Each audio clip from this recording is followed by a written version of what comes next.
Hi, Kelly. Thanks Hi. for meeting me. Thanks for inviting me. Tell me something about you. How did you end up in Italy? And why Rome? I had a scholarship to study painting and drawing in Florence. I was going to university in the States, studying painting, drawing, and printmaking. So I went to Florence. That was in 2004. And then I finished a one-year program, and then I just stayed. I thought, well, I don't have anything I have to do in America. So I stayed and I started taking my easel outside and painting because the weather is great and I could learn Italian and speak to people. And then after 6 or 7 years, I got tired of Florence and I thought, I'd really like to go to Rome. It's much bigger, has brighter colors, the weather is really good near the sea. So I've been in Rome since 2010. When I first came, I spent maybe the first year just cycling all around the city because every neighborhood is really its own, has its own character and history. Okay, we haven't said yet, but you're an artist. Yes, I'm a painter. I paint in oils and watercolors. I love to draw on all kinds of media. I also do printmaking when I have the chance, seeing as I can't have a printmaking studio in my studio. I went to the Accademia, the Italian Art Academy in Rome, and I did a lot of printmaking there, so sometimes I can go there. My old professor lets me use the print. Did you speak Italian before you came? Oh, no. I figured out that ciao meant both hi and bye when I got here. So, no. I lived in the countryside for a year, and that helped a lot because no one spoke. And then I took some classes and then private lessons, and then I had a lot of Italian roommates, and it just took a long time, but that's full okay. immersion. Yeah, Italians are really nice though. They help you learn. They're very kind and patient. They taught me just speaking helped a lot. Yeah. So where were you from in America? I'm from Washington, D.C. Okay. And what did your family and friends think about you not going back home? Well, I'm an only child, so my parents, weren't very keen on the idea. But, I had already left home for college and traveled all around. But now they're happy about it because they get to come and visit. So they usually come for a month out of the year and stay. What do you like the most about living in Rome and in Italy in general? Well, Rome is great. Since it's a big city, there's a lot. There are new parts, old parts, new parts layered on top of, ancient Roman ruins. The light for a painter is amazing. It's this very warm light. It's very strong light, so it's great for painting shadows, basically. Which is your sort of signature style, isn't Yes, it? I love painting really strong light and color and shadows. It's nice. It's near the seaside. People are pretty nice here. Maybe I am happier here than in Florence. I don't know. I enjoy the people. I think it's a chaotic city. As an artist, it's much more relaxed, I think, than in the States. Yeah, you can also live on a lot less. You eat really well. So you told me as well that you're moving to the country, though. Yes. Reasons for that? Well, Me. I think after 20 years, I'm ready to have a little bit more peace and quiet. Working as an artist, I feel like all the constantly hauling my gear everywhere, getting through traffic, by the time I get to paint somewhere, people are always talking to you, and it's nice, but I think middle age is a good point to sort of make a change and have a little bit more peace and quiet and more time dedicated to just painting. And is cost of living anything to do with that decision as well? Like, is it because you think it would be a little bit cheaper to live in the country, or is that not a factor? No, it will definitely be cheaper, meaning I won't have to work as much teaching. Like, what that means is spending a lot of time traveling, public transport, preparing. I guess I just want more time dedicated just to my work. So you make a living painting. You're Yes. a full-time artist. That's Yes. all you do for your income. After COVID, I started teaching for the Notre Dame School of Architecture 1 day a week, but I teach freehand drawing and watercolor. So I basically do the same thing, but together with a bunch of college students. Okay. It's really fun, and it's a good supplement to my income. But yeah, I paint every day, pretty much. And I sell a lot of my work either through private clients or commissions, people that come to the studio, or, you know, smaller paintings online, watercolors and smaller oil paintings. And then larger paintings I usually sell either through a gallery in the States. There's no substitute for seeing work in person. Do you want to tell us a little bit about the activity you're going to be doing shortly? Yeah, so why we met here? Yeah, in 2012 I started something called Sketching Rome Tours. So I teach just pretty simple, fun sketching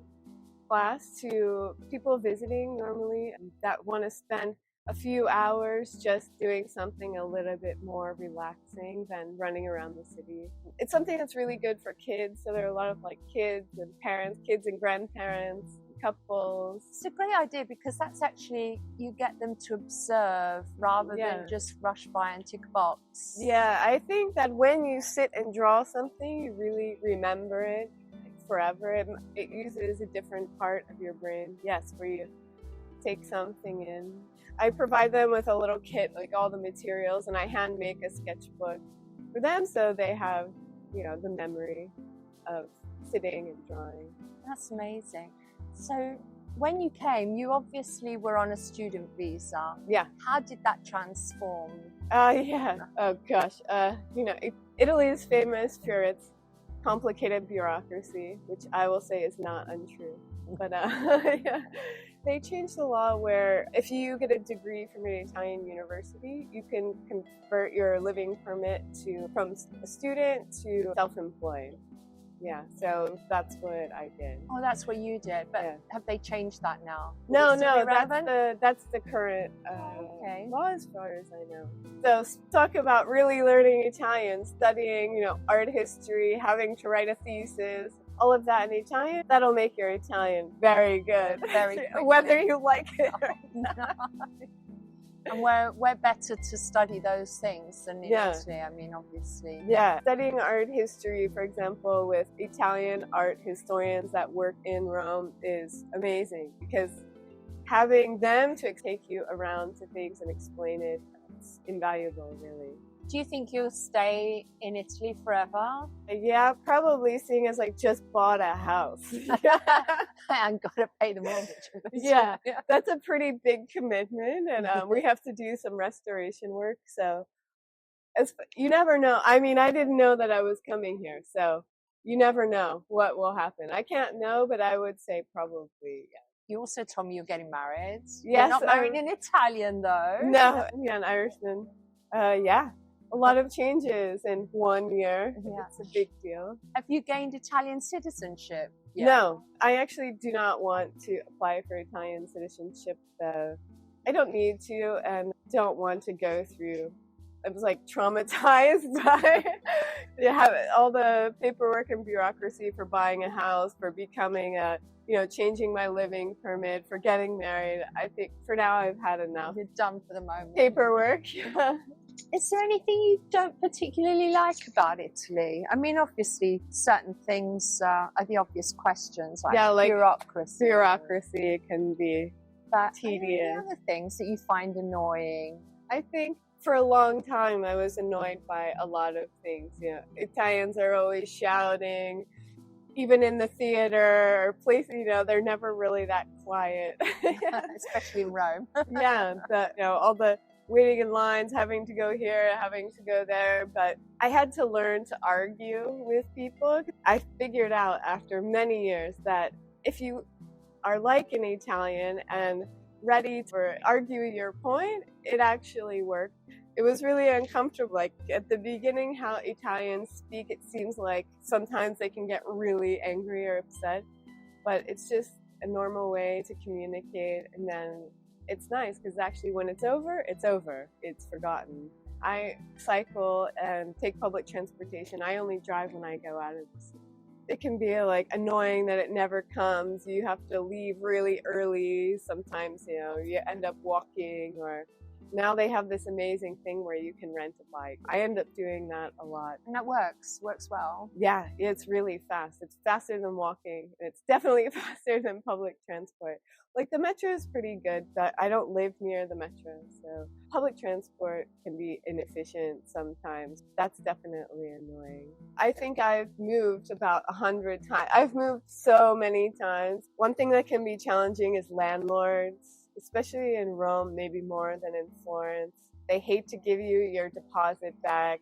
Sometimes they don't give you a legal contract, and that can get tricky when there are problems. Or I've had a lot of not friendly landlords that you couldn't really communicate problems with, so you're sort of left on your own to work out any sort of big, even sometimes like plumbing problems.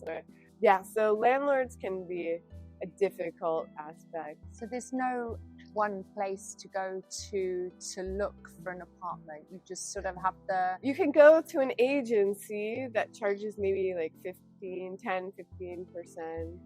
the rent, plus you have to pay, a few months deposit ahead of time. A few months deposit? Yeah, usually 2 months, I think. Which then you have to really argue or sometimes get a lawyer to get it back. So sometimes it's not worth it and you just let them keep it.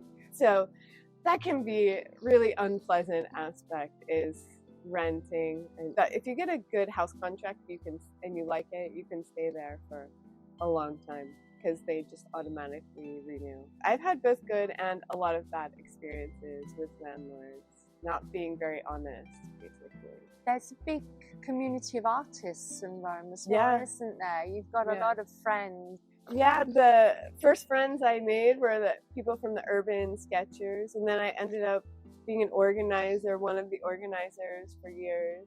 I think these people are still my closest friends, and we spend time sketching and painting outdoors together. And my studio is actually in an old school building, so it's an entire floor of just artist studios, which is really nice. We're a pretty diverse group. Did you find it easier to make friends in Florence or in Rome? No, in Rome, for sure. Romans seem to be more open to, people from outside of Italy, or even, sometimes Florentines don't even like Italians from other areas of Italy. Also, I found that in Florence, there are a lot more American and foreign students that come and go a lot. So it's easier to meet other foreigners, but in Rome it's much easier to meet and actually become friends with Romans. Yeah. So you would do it all over again if you went back in time? You would live your life exactly the same? Yeah, I mean, I had no plan of coming to Italy, but I'm really glad I did. I think for an artist, it's a good place to be, even if you're not a plein air painter. It's a nice environment. People are friendly, you eat well, it doesn't cost that much to live here. It's beautiful. You really learn a lot about history. I think it's good to learn about another culture. It really changes, for me it's changed my outlook. It's completely changed my behavior. I've become a lot more relaxed about timing, about things that I didn't like before, couldn't stand, maybe just sort of it's not that important anymore. Also, I think Italians culturally they're really different. Like friendships are really important.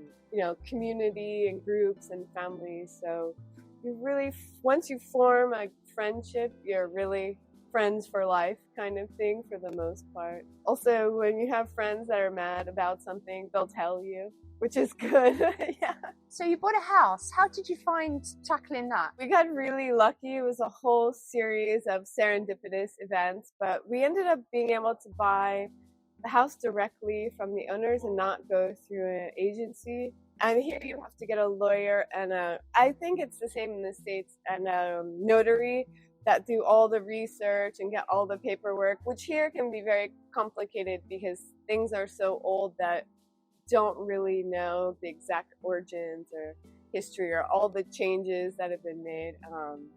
But a good lawyer and a good notary helped a lot. Plus being able to just work directly with the owners who are really that saved nice. You like 4 or 5% commission probably as well. By having to and then too, so also we become friends. They've helped us a lot, helped us meet all the people in the area. So it's been a really positive experience so far. Yeah, so far so good. Are you looking forward to that, to finally being in the countryside? Yeah, it's very peaceful. It's not as hot. There's no traffic, people honking. So how far away is it from Rome? It's 1 hour north, going in towards the mountains, so it's very cool. But I think it would be nice to still come to Rome. Just not, living it every day can, for me, after 20 years, it can be tiring. I did the same. It took me like 15 years to move out. Yes. Find somewhere. Well, are you happier for it? Yes and no. I think the only thing for me is I thought that living in the middle of the countryside or in the vineyards anyway would be more relaxing, but I find I'm always in my car because I'm not near traveling. anything. Yeah. So I can't walk anywhere really. So you're always getting in your car. You have to be well organized and have like a mental itinerary for the day where if you're going in one direction, what you can do while you're there. Do you drive? I do drive. Yes. I just got a car maybe 2 or 3 years ago. And how was it getting the license? Oh, yeah. Fine. I mean, you have to take the test and they try and trick you. They have like trick questions, but it's fine. It's fine. It's not that hard. You just have to get through it. You can take the test as many times as you want, which is fine. Did you do that as a privatista? Did you go to an autoscuola? No, now they have an app where you can like test yourself and a little manual. So I just did that. Plus I asked a lot of friends, like, what are some trick questions they asked you? How much do you think a person needs to live in Rome? Great question. I think it varies a lot. I mean, it varies first and foremost with how much rent you pay, which is based on where you live. It's also based on like your living situation. I was a student for so long that I just shared a house with other students, which clearly is the cheapest way to live, but not the nicest. Yeah. I lived in the center in Trastevere for years, which is more expensive, but I had a really bad landlord. It was really noisy, so I moved away. Maybe this is the first step of wanting to get out of the city. I moved to a more residential neighborhood and I got a dog, and now I can walk on the river. I know all of my neighbors, all the shopkeepers. It's really nice, actually. There are no real tourists in my neighborhood. I mean, I have studio rent and house rent. I don't really go shopping. I buy art supplies, but I can afford to eat out. Eating out is like not expensive here at all. It's very affordable. Food is good. How much is your rent now? It's 800 euros, and then my studio rent is 300. Yeah, so it's pretty affordable. I don't have a big apartment. It's just 1 bedroom, but we have 2 balconies that overlook the city, so it's really nice. Actually, it's very light. Yeah, something about the historical center. Sometimes you get dark houses, especially in Trastevere, which is mostly, medieval, so don't have always a lot of light. That's a good point. But, it's great to be able to walk everywhere when you're in the center. I think it just depends on where you want to live and how much you eat out, how much you shop, those kind of things, what your hobbies are. What your priorities are. Yeah, and I mean, if you don't have a huge disposable income, I think you can live really well. Well, I'll let you go to your group now.